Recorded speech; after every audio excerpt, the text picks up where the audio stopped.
عزیز سامعین، پروگرام دعوت الہی لے کر حاضر خدمت ہیں۔ عباس سید کا سلام قبول فرمائیں۔ سامعین، آج کے پروگرام میں بھی ہم ماہ رمضان المبارک کی فضیلت اور اس کے آداب اور تقاضوں پر گفتگو کریں گے۔ امید ہے ہمارا آج کا یہ پروگرام بھی آپ کو پسند آئے گا۔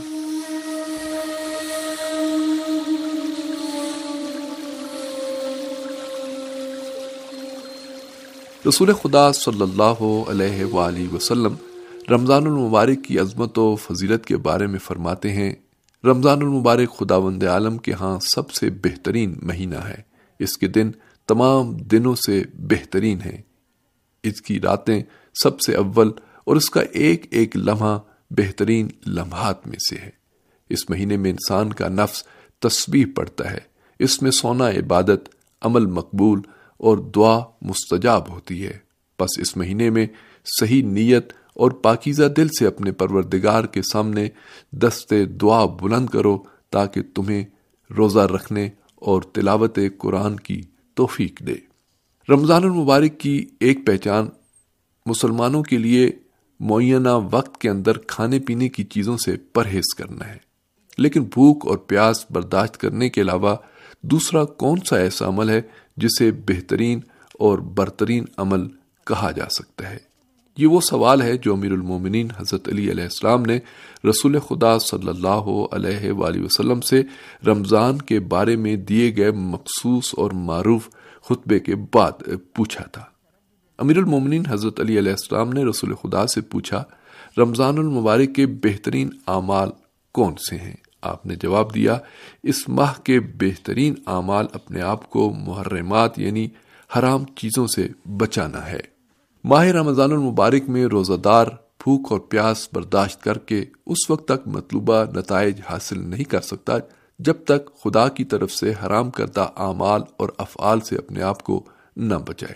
اس ماہ مبارک میں روزہ دار تحمل اور برداشت کی تربیت اور تحمل کی قوت پیدا کر کے اپنی نفسانی خواہشات کو کنٹرول کرتا ہے اور تقوی کی طرف قدم بڑھاتا ہے۔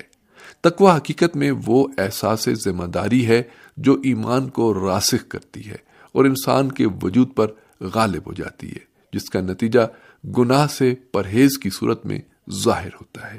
تقوی نیکی، پاکیزگی اور عدل و انصاف کی طرف دعوت دیتا ہے۔ بعض اوقات انسان تقوی کی اس منزل پر فائز ہوتا ہے کہ خوف خدا سے حرام کام انجام نہیں دیتا۔ البتہ بعض اوقات تقوی کی وجہ سے انسان نہ صرف حرام کام انجام نہیں دیتا بلکہ مکروہات اور مشکوک اعمال سے بھی پرہیز کرتا ہے۔ اس طرح کے تقوی کو تقوی خاص کہا جاتا ہے۔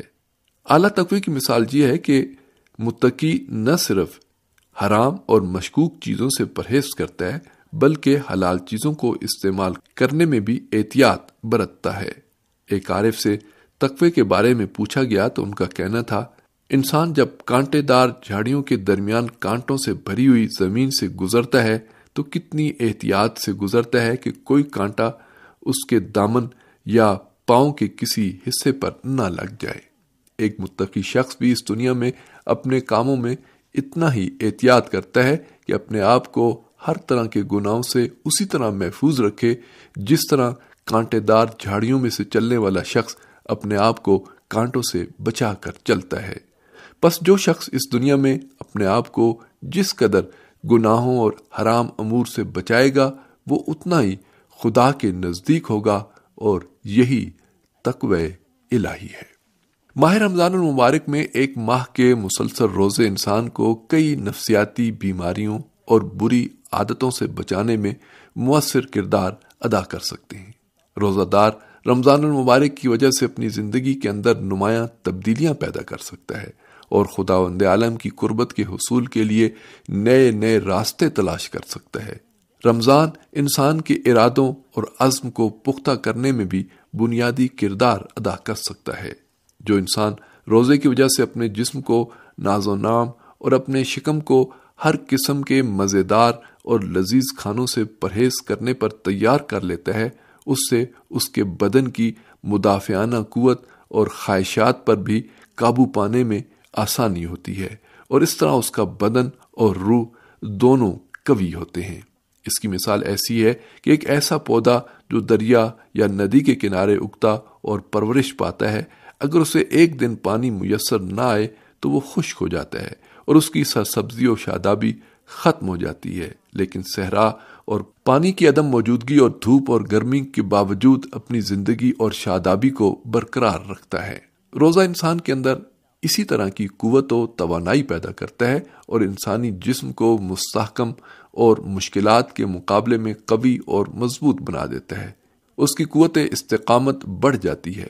روزہ دار انسان روزے کی طاقت سے اپنے سرکش نفس کو بھی رام کرنے میں کامیاب رہتا ہے اور اپنے قلب و ذہن کو بھی نور الہی سے منور کرنے میں کامیاب ہو جاتا ہے۔ اللهم صل على محمد وآل محمد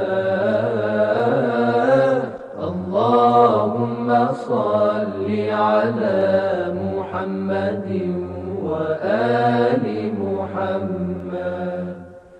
تقوی کی طرح روزے کی بھی کئی مراتب ہیں۔ عرفاء نے روزے کو 3 قسموں میں تقسیم کیا ہے، ایک عام روزہ، دوسرا خاص اور تیسرا خاص الخاص۔ عام روزہ کھانے پینے اور شہوانی خواہشات سے پرہیز ہے۔ جب کوئی روزہ دار کھانے پینے سے پرہیز کرتا ہے اور ان چیزوں سے اجتناب کرتا ہے جو روزے کو باطل کر دیتے ہیں تو اس کا دینی فریضہ ادا ہو جاتا ہے۔ یہ روزے کی کم ترین قسم ہے۔ رسول خدا صلی اللہ علیہ وآلہ وسلم سے روایت کی گئی ہے کہ خداوند عالم نے روزہ دار پر جو آسان ترین ذمہ داری عائد کی ہے وہ کھانے پینے سے اجتناب ہے۔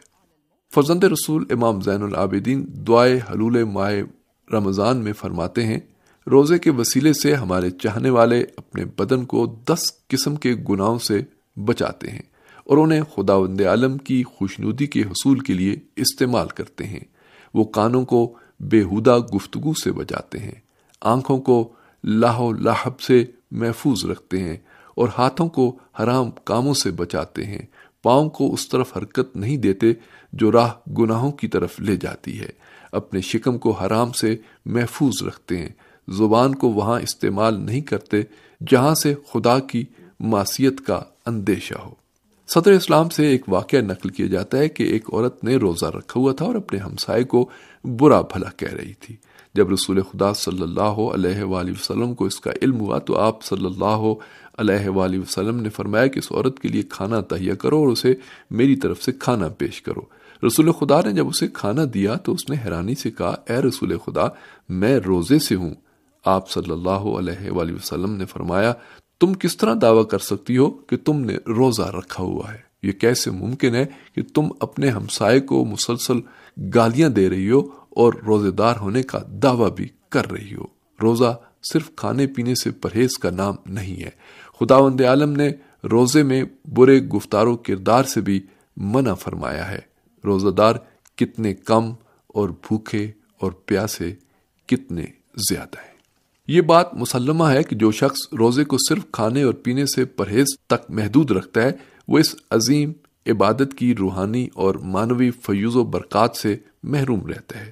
جس روزے کو روزہ خاص الخاص کہا جاتا ہے اس میں روزہ دار نہ صرف کھانے پینے سے پرہیز کرتا ہے بلکہ اپنی نیت اور ارادے کو بھی گناہوں سے دور رکھنے کی کوشش کرتا ہے۔ وہ اپنی سوچ اور فکر کو ایسی غلط راہوں پر نہیں ڈالتا جس سے معصیت اور گناہ کا اندیشہ بھی ہو سکتا ہے۔ روزے کا بلند ترین مرتبہ یہ ہے کہ روزہ نہ سزا کے خوف سے ہو اور نہ ثواب اور صلے کے شوق میں، بلکہ روزے کا ارادہ اور نیت صرف اور صرف قربت خداوندی ہو۔ جو روزہ دار صرف اور صرف فرمان خدا کی بجاآوری اور حق عبودیت کو ادا کرنے کے لیے روزہ رکھتے ہیں، خداوند عالم انہیں ایک ایسی لذت میں سرمست کر دیتا ہے کہ وہ بھوک اور پیاس کا احساس تک نہیں کرتے۔ وہ خداوند عالم کی دعوت یعنی ضیافت الہی پر لبیک کہتے ہوئے پروانہ وار اور عاشقانہ انداز سے پورے ذوق و شوق کے ساتھ خداوند عالم کی عظمت کے سامنے سر بسجود ہو جاتے ہیں۔ رسول خدا صلی اللہ علیہ وآلہ وسلم کے حوالات میں نقل ہے کہ جب ماہ مبارک آ جاتا تو رسول خدا کے رخسار مبارک کا رنگ تبدیل ہو جاتا، نمازیں زیادہ پڑھنا شروع کر دیتے اور خداوند عالم کے حضور زیادہ دعا و مناجات اور تضرع و گریہ زاری میں مصروف ہو جاتے۔ حقیقی روزے دار الہی معرفت کے نتیجے میں اپنی روح اور بدن کو حرام سے بچاتا ہے۔ وہ گناہ کے بارے میں فکر بھی نہیں کرتا۔ نفس پر شدید توجہ، نظارت اور تزکیے سے اس کی مثال اس ڈھلے ہوئے فولاد کی طرح ہو جاتی ہے جسے سخت سے سخت چیز بھی توڑ نہیں سکتی۔ حقیقی روزہ دار اس تیراک کی مانند ہے جو صرف دریا کے اوپر موجود لہروں میں تیراکی نہیں کرتا، بلکہ وہ دریا کی تہوں میں جا کر گہرائی سے اس کا ادراک حاصل کرتا ہے۔ یا قاضی الحاجات